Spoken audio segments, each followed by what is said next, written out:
This past week, Jenny and I were finally able to visit my mum, who lives in York, which is where I originally come from. It was the first time we had seen her since August last year, and we had a great time.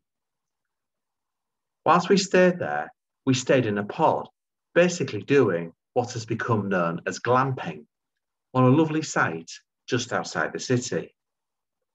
One night, whilst we were walking Bailey, our dog, we went past some old farm buildings and we noticed this.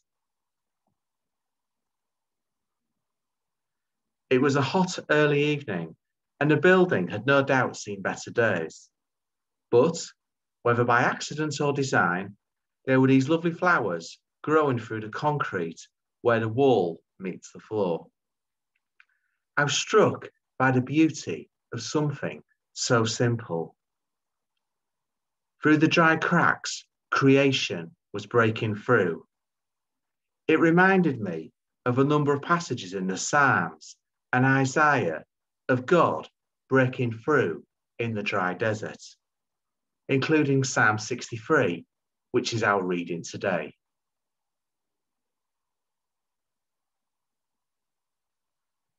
The psalm is attributed to David, written when he was on the run when King Saul wanted to kill him.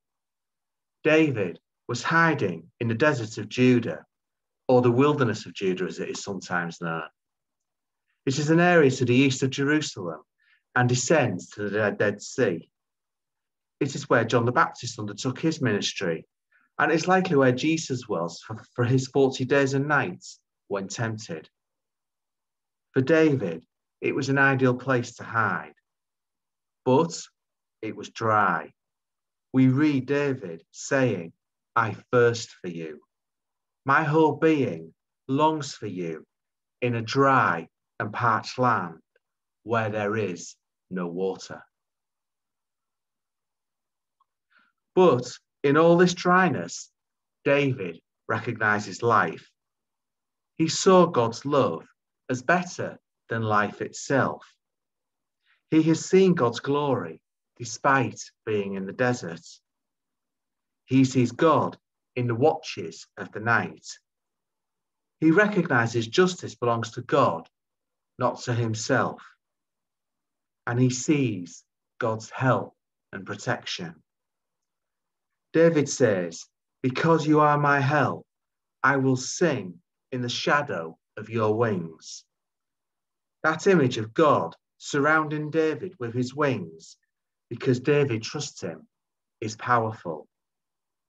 Life was very hard for David at this point, but he had the confidence to sing to God because of the Lord's protection. Yet, in all that hardness, in that dryness, God's protection was there. Life in the desert was indeed dry, but God was clearly with David. We do not know exactly how long David was on the run from Saul. I've read it was anything from 16 months to 20 years, but traditionally it is given as around between 7 and 8 years. Even the shortest estimate given by some, 1 year and 4 months, is still a long time to be on the run. The point is that it was not an easy time that passed quickly. I suspect there would have been times when David had hope that it may end sooner than what it actually did. Yet the Psalms are full of David reaching out to God and God providing protection, comfort, and assurance. I think we can draw comfort from God's life being there in the desert for David. We are entering a time of what appears to be some optimism tempered with caution. This past 16 months has been a time of desert, of difficulty at times, times of pain and heartache for some, of stress and anxiety for others. And that remains for some for whom this latter period of the past month or two has actually been the more difficult for a variety of reasons.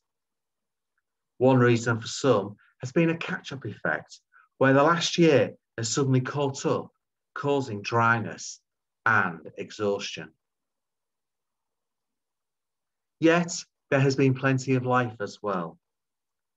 In the desert we have been in, many have seen God's life. Life is popping up through the cracks, just as the flowers are in the gap in the concrete. And God will be with us as we journey forward if we have our hearts open to him, as David did, living under the shadow of his wing. God's life is springing up through the desert, through the cracks in the concrete. His beauty will emerge, and we are part of that beauty. Amen.